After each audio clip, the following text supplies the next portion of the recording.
Hey guys, Peter here from Rugbybricks. What I've done is I've broken down goal kicking into 10 pillars. It's going to be my Rugbybricks 10 pillars that I coach, put out there and touch on in these next 10 videos. Today we took on about number one, which is mindset, getting yourself in the right mindset before you can take the kick. Now the first thing that I've got up there, and what I used to do when I was playing, was take myself down or up to 60%. So what that means is it might be the start of the game, you might be fresh, you might not have even done anything in the game yet, your heart rate's not too high, you're nice and calm, you're probably already at 60% after your warm-up.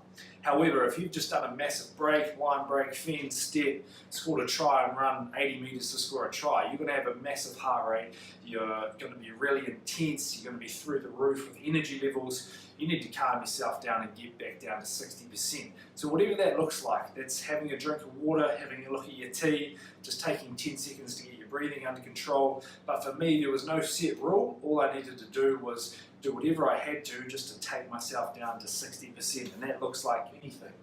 The next point up there is enjoy the moment. So this also comes back to that, taking yourself down to 60%. So I used to really enjoy goal kicking. I loved being in front of people watching me kick, watching me do my skill that I love. So the next part of that was just enjoying this. Hey, this is what I'm here for. This is the job that I want to do for the team, and really take pride in enjoying the moment. From there, there's a thing I call being locked in. So I was never actually locked in until I had that ball sitting on the tee perfectly and actually went back to start my run up to get back into that approach position. So everything was quite cool and calm. You know, I could have a conversation with a water boy, with a ref, have a look at something in the crowd. I wasn't locked in yet, but when I got that ball on the tee, that was when I was locked in. Nothing could penetrate me, nothing could talk to me, nothing the crowd did was affecting me, no chance, nothing. You could throw a rock at my head, I was that focused and that locked in. That's what we need to get to, and that's 60% then getting locked in. Next thing I want to talk about is 10,000 eyes. So there's a lot of people out there, a lot of old people that say, you know, just treat it like you're on the training field. Nothing changes, nothing's different. I don't agree with that. I believe that game kicks are actually really different to the practice field kicks. It's a different environment, different pressures. There's the actual playing, so you're under fatigue, your body's sore, you've got sore injuries, the crowd, the energy, everything's heightened. The All Blacks actually worked this out, that to win a World Cup, they needed to approach it differently. It wasn't just another game of rugby, and I believe that with goal kicking. You get your confidence in goal kicking from making kicks in games. Well, I did personally, and I know that other players that I've coached and spoken to, their confidence comes from making kicks in big games, making kicks in games, and thriving in that environment. That's why you actually need to put some thought into getting yourself in the best position to actually make the kick, and why this mindset stuff actually matters. Because when you're at training, no one's around, no one's watching. I know you guys can slot the ball from anywhere on the field. We get you in a game and all of a sudden things go pear-shaped. We're rushing and not doing what we do out in the training field. It is different.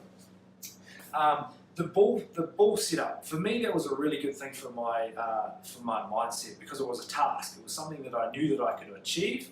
What I tried to do was set the ball up perfectly each time. That meant having the ball valve on the bottom. It meant that my seams were perfect. It meant that I had the ball aiming exactly where I wanted, and it was just sitting there beautifully looking amazing sitting on the tee. Now that's a task that I can tick off. It's something that I know that I can do. I can sit this ball, no matter what brand it was, perfectly on that kicking tee. And then it gave me confidence that I'd done that. It was a task, cooled me down, it was something for my mind to think of, so it wasn't distracting. So set your ball up perfectly, give that a try next game. With that being a task, so your confidence comes from being a really good goal kicker, kicking kicks in games. Now if I was to get you in a full stadium, so let's say 20,000 people, and got you up there and asked you to clap your hands, everyone could do it, because that's a task that you know that you can achieve. So if you know that you can achieve the task of setting the ball up perfectly on the tee, boom, you're feeling good, you're confident, I know that I can do that job. Back to 10,000 eyes. One thing that I use, and this is the last thing with mindset, this is why kicking in a game is so differently.